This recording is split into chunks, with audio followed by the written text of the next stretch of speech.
Breaking news now. Family confirming to Fox 13 News that Memphis rapper C Money was in that shooting that you just saw there. This happened yesterday. Yo Gotti's empire is crumbling, and the streets are saying it's not the feds he should fear, but the very people he's betrayed. Right now in Memphis, the conversation has nothing to do with a platinum plaque or a record deal. It's all about who survives long enough to enjoy either. Because what started as rap beef has transformed into something nobody in the business can just ignore or no comment away. In January 2024, Anthony Big Jook Mims, Yo Gotti's older brother and the muscle behind CMG, was taken out in broad daylight outside a Memphis restaurant. Authorities called it a targeted hit. Insiders called it a message. Not even a full week had passed since prosecutors stood up in a Shelby County courtroom and pointed the finger straight at Big Jook. They said he'd ordered the ultimate move against rival Young Dolph back in 2021, placing a bounty of $100,000 for anyone willing to pull the trigger. Yo Gotti's brother, Big Jook, got after leaving a funeral. And from what I understand, he was at a restaurant with his mother. He was coming out. They was coming out the repast of the viewing of the body in the driveway. The parking lot, I thought it was. And just so we're clear, this wasn't street legend or barbershop folklore. Prosecutors named names. Justin Johnson and Cornelia Smith, both local faces, took that bounty offer and ended up with nothing but a jail cell. Johnson got a life sentence after a jury took less than half a day to decide he was guilty. Smith, meanwhile, testified under oath that he expected to cash out for his role in the crime $40,000. Life-changing money by any standard. The actual payout, just $800. To rub salt in the wound, the feds now say someone at CMG kicked in $50,000 for Smith's legal fees. The only thing Smith could say was, "I didn't get it in my hand. I don't know exactly who paid it." But for law enforcement, that's enough. They're building the case that Gotti's label isn't just making music, it's a criminal enterprise, and that payment could be the nail in the coffin. While the city was still reeling from Big Jook's assassination, nobody from the label offering more than an awkward silence, another body drop. This time it was FastCash CM Money, the rising Memphis rapper who was on the brink of turning his entire life around. We're talking just weeks away from signing with Yo Gotti's own label. According to insiders close to both camps, this 2025, FastCash is found slumped over at an intersection, bullet holes marking the end of a story the city thought would have a different ending. He'd served his time, he was about to finish federal probation, and then, right when freedom was within reach, someone made sure he wouldn't make it to the next step. It's just unbelievable. But back out here live, I want to show you this. These are tire marks. And I don't know, we don't have it confirmed whether these tire marks were from this incident, but I can tell you all over this cove, not far from where we know this happened, there are tire marks everywhere. What we know, again, confirmed from a family member, FastCash C Money. We understand that that rapper was part of the FastCash. The timing sent a chill through Memphis. It wasn't lost on anyone that C Money's tragedy came on the heels of Big Jook's elimination, and only a few months after the prosecutors laid out the entire CMG Dolph beef for the world to see. Everyone who mattered in the scene, rappers, managers, promoters, even the folks who just hang around the block, knew that C Money's career was set to change. CMG was supposedly about to sign him. Instead, he became the latest face on a mural of Memphis talent wiped out by violence. The police called it an open investigation, but in the neighborhoods where these stories are written, the whispers got loud quick. Street sources said this wasn't a robbery gone wrong. It was about payback. If you ask them, C Money got caught in the fallout of Big Jook's hit on Dolph, a direct response to years of feuding, bounties, and broken alliance. The people closest to C Money say he was ready to leave the street politics behind, but the streets weren't ready to let him go. We have to ask, was this the hand of retaliation or another CMG contract gone wrong? Because if you believe the speculation floating around Memphis right now, FastCash wasn't just in the wrong place at the wrong time. His name started popping up in the same conversations as the Johnsons and the Smiths, rappers, shooters, and would-be stars whose lives keep intersecting with Gotti's orbit, and whose demises always seem to benefit somebody still walking. We're here for C Money's balloon release. People were sharing memories of the late rapper. Then all of a sudden, people started running. One man was shouting to everyone to stop running. Then we did see police chasing a silver Nissan Altima going in that direction towards the precinct, and they were chasing the Nissan Altima on foot. And then right when it looked like the feds might be the only real threat to Yo Gotti's world, Wack 100 jumped into the conversation and lit a match nobody can put out. This wasn't some drive-by diss on Clubhouse or a quick social media jab. Wack went on record and said it as plain as possible. Yo Gotti, say your prayers. If you know anything about Wack, you know he doesn't waste time with empty threats or cheap rumors. This was personal. This was Wack naming names and putting a target on Gotti's back. He accused Gotti of being next in line for a federal indictment. He said the payment to Smith was all the proof prosecutors needed. But that's just the legal side of it. What Wack really wanted to make clear was that, in his words, the streets are already moving. He didn't spell out who or how, but he made it crystal clear that Gotti's connections won't save him if the city's own decide it's his turn to answer for everything that's gone down. It's worth noting that Yo Gotti hasn't said a word publicly about any of this. No denials, no clarifications, no press conference with high-priced lawyers, not a peep. That silence is getting louder by the day, because if the authorities are now investigating CMG as a possible organized crime outfit, using those attorney fee payments as the smoking gun, then every phone call, every cash transfer, every "let's meet in the studio" message could be part of a grand conspiracy case. We've seen the feds do it before with labels, and the entertainment industry is holding its breath to see if this is the moment Gotti's house of cards collapses. We see Yo Gotti lost his brother. Yeah. Was at a funeral and his brother ended up losing his life. Savage, how do we stop that cycle? Because I heard Rick Ross call and say, bro, let's put the guns down. Let's put the masks down. Let's come together. Yeah. Let's build these communities. Let's get this paper together. But while everyone's waiting to see who gets indicted, the undercurrent running through Memphis is fear. And it's not just fear of prison time. It's fear that the alliances Gotti thought he could trust have already started to crack. We're hearing from industry insiders that people once loyal to CMG are suddenly a lot harder to reach. Former associates are getting friendly with federal agents, handing over receipts, answering calls they would have sent to voicemail 6 months ago. It's not paranoia if the people you paid are the same ones sitting in a witness box. When Smith took the stand and said he thought he'd get paid $40,000 for Dolph's hit but only got $800, you could almost hear every hustler in Memphis do the math. How much loyalty does $800 buy? When you're looking at life behind bars, just a few years ago, this whole story would have been unthinkable. Yo Gotti was the hometown hero, the man who put Memphis on the map for a new generation. Big Juke was the enforcer, the guy everyone respected, because you didn't have a choice. Now Juke is gone and not a single suspect has been named in his tragedy. C-Money's gone too, right as his shot at a new life was about to start. Justin Johnson is never coming home. Smith is facing the same outcome, but his testimony has already flipped the power dynamic.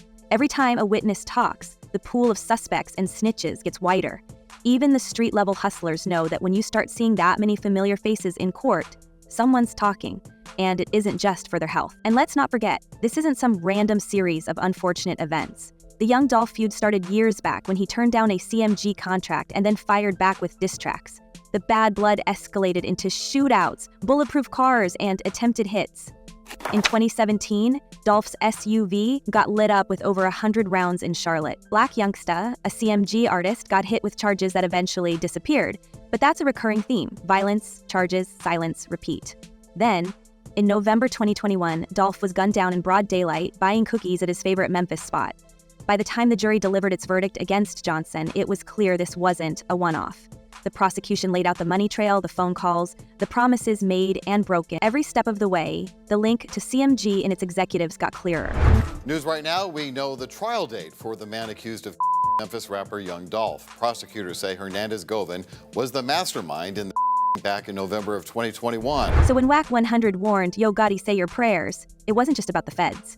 It was about the dominoes already falling. He named the man at the center of it, and for everyone watching the fallout, the question isn't if there's a war coming, it's whether Yo Gotti's own people will turn on him first. Yo Gotti's silence is deafening, but the legal system isn't. As we speak, prosecutors are no longer satisfied with courtroom confessions and jailhouse rumors. They're quietly ripping through CMG's financial records, following every transfer, every wire, every suspicious retainer. The $50,000 allegedly paid to Cornelius Smith's attorney is just the start. Investigators want to know how many other payments left fingerprints, how many times legal fees disguised what the streets already called a bounty. This isn't just about what happened to Young Dolph in 2021 or the daylight ambush that made headlines for weeks. The authorities are tracing a pattern, one that stretches back years. From the infamous Charlotte shootout in 2017, where Dolph's bulletproof SUV turned 100 rounds into a marketing campaign, to the fresh crime scenes in Memphis that keep stacking up with every season. Has now been set. Now the prosecution, well, they say Govan was the one who recruited the shooter, Young Dolph. while the defense says otherwise. We can't ignore the elephant in the room. Hernandez Govind, the alleged go-between who's supposed to tie all these threads together, still hasn't faced a jury. His day in court is on the horizon, and insiders say he holds the keys to who gets indicted next. If Govind starts talking, if he decides to trade secrets for leniency, Gotti's name could shift from industry boss to indicted ringleader overnight. The legal community is betting that prosecutors will use every dollar traceable from CMG accounts to build their case, leveraging testimony, phone records, and the raw desperation of men who know their next deal might be a plea bargain. Meanwhile, the streets aren't waiting for a courtroom. Whispers of a CMG purge have gone from rumor to operating procedure. The energy has flipped. Former associates once happy to wear the logo now keep their heads down or vanish completely. Industry sources say that what used to be a tight-knit family is now a ghost town, with only a few loyalists left circling the wagons. The rest? Some are rumored to be talking to law enforcement, trading old loyalty for the hope of a lighter sentence. Others are just gone, unreachable, unaccounted for, lost in a haze of paranoia and double-cross. We've heard the phrase more than once from those who've left the scene: when hitmen don't get paid, they talk. And when they talk, empires fall. The money trail that led to Smith's testimony could unravel a decade of backroom deals, club shootings, and friendly handshakes that always meant something more. Well, we understand, as you said, that rapper FastCash, C Money. This happened, Ernie, around 12:20, right after midnight, Sunday. So really, really early in the morning, late Friday into Saturday. Folks, I don't know that I have ever heard and seen this much gunfire at one location. What if signing to CMG wasn't just a record deal? It was a tragic ending. The tragic fate of FastCash C Money hangs over the city as a warning. Here was a talented rapper fresh out of prison, on the verge of inking his name to the biggest contract of his life. Weeks before the deal could change everything, he ended up at the center of a crime scene, his dreams erased in a flash. The timing is impossible to ignore. For many in the Memphis scene, it looks less like bad luck and more like a chilling pattern, one where the promise of CMG money comes with a hidden cost nobody wants to pay. It's impossible to separate C Money's tragedy from the larger web of CMG's history. We've seen what happened when young Dolph turned down a CMG contract, refusing to join a roster already stacked with local legends. His rejection and the public feud that followed set off years of violence and retaliation. Insiders close to the industry claim there's an actual list floating around, names of artists who said no to CMG or tried to walk away once the reality of the label set in. The longer this scandal runs, the more that list becomes a scoreboard, with more names crossed off than added. The kind of rumor that travels fast in the Memphis underground, giving every up-and-coming rapper a reason to second-guess which doors they knock on. Today was the last day, like you said, that Govind and his defense team had to accept that plea deal from prosecutors, and that's why a trial date. If this is how CMG treats its enemies, imagine what they do to their own. The sense of danger isn't just for outsiders or rivals. According to those who've survived close calls, even loyal CMG members have begun to question their safety. When contracts look more like chains and signing bonuses double as hush money, the cost of fame starts to outweigh any chart position. For some, the only way out is silent. For others, it's a gamble between breaking out or breaking down, knowing that one wrong move could make them the next headline in a city that never forgets its fallen. We have to look back at Big Juke's own tragedy with new eyes. Was his end a textbook case of street retaliation for Dolph? Or was it someone inside CMG getting rid of a liability before he could flip? The rumors are ugly, but in Memphis, ugly rumors often come true. Every time a name leaks in court documents or a new face gets spotted at the federal building, more fuel is added to the fire. Some say the hit on Big Juck was payback for his role in the Dolph situation, a bloody line drawn in the sand. Others, closer to the business, claim it was the first shot in a CMG civil war, one where loyalty crumbled under the weight of subpoenas and federal heat. Wack 100's warning wasn't just about the Alphabet Boys coming down on Gotti. It was about the streets closing in, about enemies who were once friends, now forced to choose sides as the empire trembles. But now that I'm older, it's like I look at it from like an older point of view. Right. But when I was younger, it was like, if somebody your brother, like, what can stop from wanting to kill their brother? You're seeking revenge. Like, what can stop you from wanting to do that? You feel what I'm saying? Right. Like, Gotti built his brand on one thing: loyalty. That was the public image, the calling card, the message baked into every interview and stage appearance. He ran CMG like a family business, with himself as the godfather and Big Juk as the iron fist. But loyalty doesn't survive betrayal. And right now, that betrayal seems to be coming from every direction.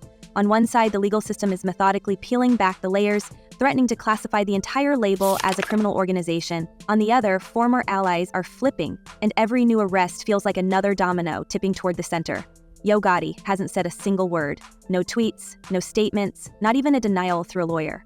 That kind of silence doesn't look like confidence. It looks like a man who knows every word can be twisted into evidence. We're watching an empire rot from the inside out. For years, Gotti's control seemed unshakable. He survived industry beefs, survived allegations, survived every attempt to link him to violence that always circled his crew but never landed in his lap.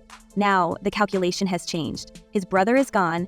His would-be signee FastCash key money is gone. His shooters are flipping, and the prosecutors have a money trail that looks less like business and more like a script for a streaming drama. Every headline, every quote from a courtroom, every social post from Wack 100 piles on the pressure. The city's watching, but so are the feds, the fans, the enemies, and the partners who used to swear by his name. This is the problem, Black. A lot of the celebrities, they have a voice, they do their music. But what people don't realize, when you have a beef, these are real street guys. It's just you have the voice. Mm-hmm. So people hear you, they don't hear me because, I'm in the hood or I'm down here.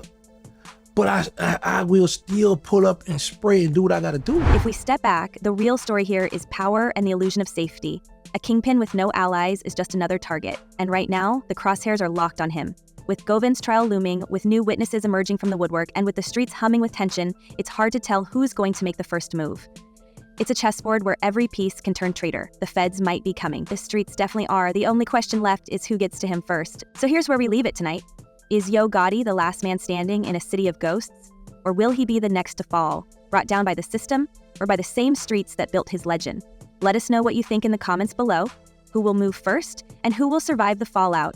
This has been your inside look at Memphis's darkest scandal. Stay sharp, stay curious, and until next time, remember, in the world of hip-hop power plays, nobody is ever truly safe.